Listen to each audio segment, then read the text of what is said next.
he makes edits from as we talk. So like if you ask the question, he would put it right there, and then you'd ask the question. But anyway, no big deal. Okay. And then you've been trying to get somebody to draw a picture for the past 6 months. So go for it, brother. But I can't draw, like it's like a guitarist, when they do a solo or whatever, he's just like, yeah, man, cool, and play a song, play a riff for you, and you appreciate it, because the guitarist, you're trying to get your hands to lock into those positions. Come on. This meeting is being recorded. It's just scales, brother. It's just scales. Okay, I promised everybody I would draw a picture of Xandean, but I drew a picture of Xandean, Steve, and Phil. And here it is. Okay. Are you guys ready? Xandean's on the top with the sunglasses. I like it. Okay. It's a good thing you're retired, Paul. And there's Phil. Nevertheless, Steve is the most handsome. And there's Steve. And if you look, Steve looks like a gray.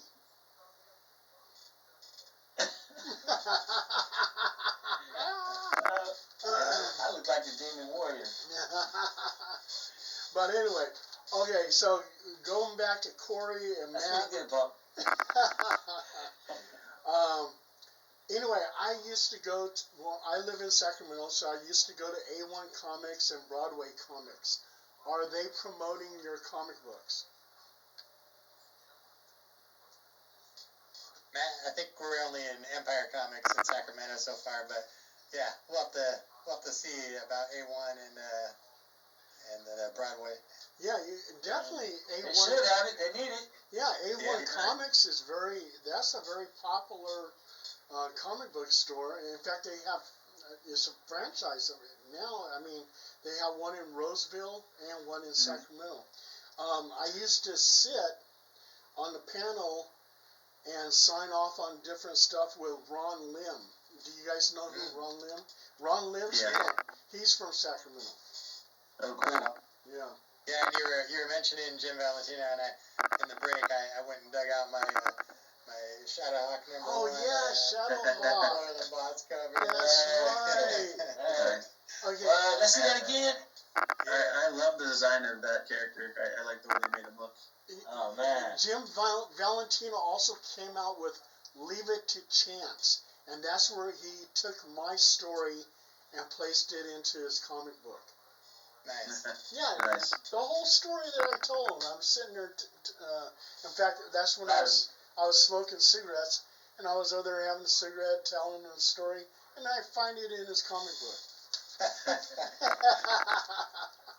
Never trust a comic book artist. Yeah. Fighters. Oh, but yeah, I was telling Matt that all that original artwork, people love looking at that stuff, seeing how comic creators got started, and all those old comic books and everything. You need to get them all scanned, put them up on the website, so everybody, the whole world can see it, and I would love to see it. So Yeah. I will promote This is my first Satyr Cat comic I drew. It was just an 8.5 by 11 sheet of paper that folded is in cool. half. Oh. That is cool. I like It that. looks a little beanie in there, but yeah, you get the first kind of like the quintessential Satyr Cat panel with him just Wow. We're honored the first Satyr Cat panel. Look at us. We getting that. Oh, that's prime. back in like 1992. Yeah. That is cool. Yeah, 1992. Okay. Yeah, I love seeing have, stuff like that. One of my first issues. This is number 3. One of the ones that is drawn by hand. I have a few copies of these that I bring to shows. Wow. Yeah. That is awesome. Oh, sheesh. That is yeah. awesome. That's Show me some more. I want to see some more. Yeah. And then like the upgraded version, because I went back and redrew Satyr Cat number 1, so it's more a little bit more color. Go back to this. Yeah. Yeah. Oh my God, that's cool. I wish I was an artist. I wish I was an That artist shit like is that. cool, man. But work on a screen share, but I don't know if you guys have that feature here. Yeah. Yes, we do. Yeah, you should Yeah. be Do able a to request Sure. here. It's a little cumbersome, but you can make sure you don't want to have any other files you don't want on the screen. So. Yeah. Yeah, like, Let's see here. oh my God, Matt, who's that? You're just doing your taxes in the background. We'll get to see your special security. Matt, yeah, Matt, that looks Social like Security. yeah, Matt, that looks like Epstein. The guy, Oh, don't go there, don't go there.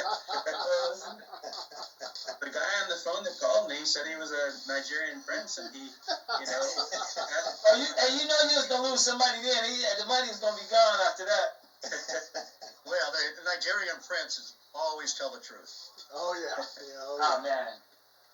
I'm trying to. Oh, what? Are you guys seeing? Yeah, they it? broke up. So let me pull up my. I have a file of stuff I was gonna share for the interview. Xandean, do you know this character? Yeah, that's Nightcrawler, right? Yeah. You got it. Excellent, right? I mean, I kind of crawl at night. We got a lot in common. Bluesy at night, you know, it's cool. Steve, you knew who this was, right? Actually, I didn't, but I do now that you mention. Oh, okay. Yeah. Okay. Well, His head's a They little were big. shaking it pretty fast like that, though. It's kind of, you know. and It's cephalic. now, So while Matt pulling up his stuff, I'll show you.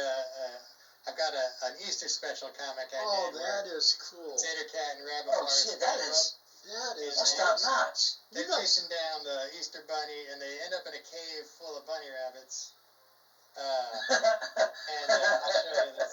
It took. I really committed to drawing like all these bunny rabbits in this cave here. Oh, shucks. But once Tater Cat realizes that That's insane. he realizes there's a thing called stalactites, and he starts sticking them to the ceiling. Oh, And then, that is of awesome. course, they can't just stop at one or two. They got to do. Oh boy. Hella creative. Oh, my God. How do you guys get these stories in your head? I mean, Inspirations. is it just from Vlad your, the Impaler. yeah? It's like part Monty Python, part Dracula. Yeah. Hey, Corey, have you guys ever, like, gone to, like, a Airbnb or some retreat anywhere, like, both you two, and just sat down and, like, worked on something, like, in the mountains or somewhere or some shit like that? Yeah, you know, we when we were in high school, we lived not too far from each other. I would hop a brick wall, walk through a churchyard, and hop over another wall, and then get to Matt's house, and we'd hang out and watch, you know, MTV or, and then eat a bunch of Pez or sugared cereals like Count Chocula or whatever, and just ideas. So it was a lot of our ideas, or on the way we'd go surfing all the time, so we took us about 45 minutes to get there and back again, so we'd bounce ideas the whole time there and back and stop off at the comic stores. And so yeah, we definitely done that. Now he's not too far from me. He's up in Sacramento area, and I'm in the Tracy area, so we You're in Tracy. we still get together once in a while, but it's always good. Okay, especially at okay. conventions and stuff. It's Corey, always You're a- landlocked now. You're not really doing much surfing where either one of you are at. It takes a little longer, and I'm feeling my age a little bit too. Last time we were just out there a couple weeks ago, and I was just kind of floating out there at the hook at the end of 41st Street. Corey, were you saying? No surfing. Corey, were you saying you're from Tracy? Yeah, I mean I grew up in Fremont, but I've been living in Tracy the last we're getting close to 2 decades now. So yeah. Okay, all right. I've done some paranormal investigations in Tracy. Oh, right on. Sure. Hey, you see this character right here, Matt? Oh, Corey? yeah. That's Is that it's that, not Skeletor, it's something else. no. That's Legendary Dark Silhouette. My only comic book I ever published with that character. Wow. But That's cool. this is something that you guys will appreciate. Okay, my character, one of my artists, I'm not an artist. You can tell. You've seen this already. So, I'm not an artist. I'm a writer.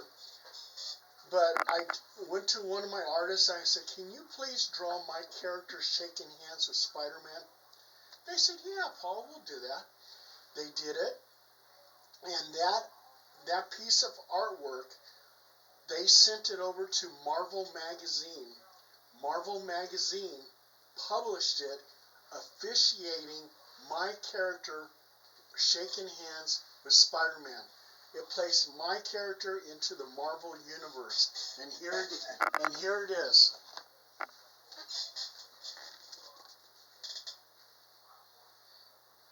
Oh, sweet. That's awesome. I Yeah. didn't see it. You see it? Yeah, there you go. Yeah. Oh, yeah. Yeah, okay. I see it.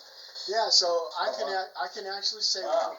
one of my characters is in the Marvel universe. There's not too many people can say that. That's really cool. No. Yeah. Mine didn't quite make it that far. Can I tell you a quick story about the olden days? It's 1977. I go down to the basement and dig out a stack of my comic books I haven't looked at forever, like about maybe 2 feet deep. And so I took it to there was a convention in Farmington Hills, which is a suburb of Detroit. It's just kind of a small convention, small building. And I had the 3rd issue of Spider-Man. I had the 1st issue where Iron Man appeared in Strange Tales. I had a bunch of early Fantastic Fours. Anyway, long story short, I sold everything, and they were, a lot of them were beat up.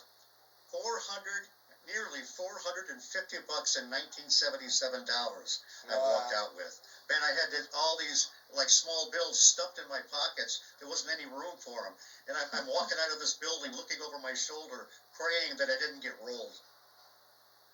Wow. But What would they worth today? I love the early Tales to Astonish, Tales of Suspense, Journey into Mystery. About the time that the second wave of superheroes were coming in, like the Fantastic Four and Spider-Man. I bought my first issue of the Fantastic Four was number 9. And man, I loved Jack Kirby and Steve Ditko but I love those early monster comics as well. A lot of those comics are worth money that you mentioned there. A lot of them. Well, if I had just held on to them for another few decades, I'd be rich. But I was rich then. Oh my God! Hey, Corey and Matt, do you guys have a letter column? We don't so far. I guess social media kind of takes the place of letters columns a lot Yeah. of times these days. But Yeah, I'm pretty right. anti-social so far, so I haven't really taken advantage of that. Okay, Corey. We thought about doing like a funny letter page, like just with a bunch of fake letters from people. Like, Yeah. so we might do that one day where they'll be like insulting us or just have these random funny ideas. Maybe we should write some letters under assumed names. Hey, My name's going to be Paul Dale Roberts.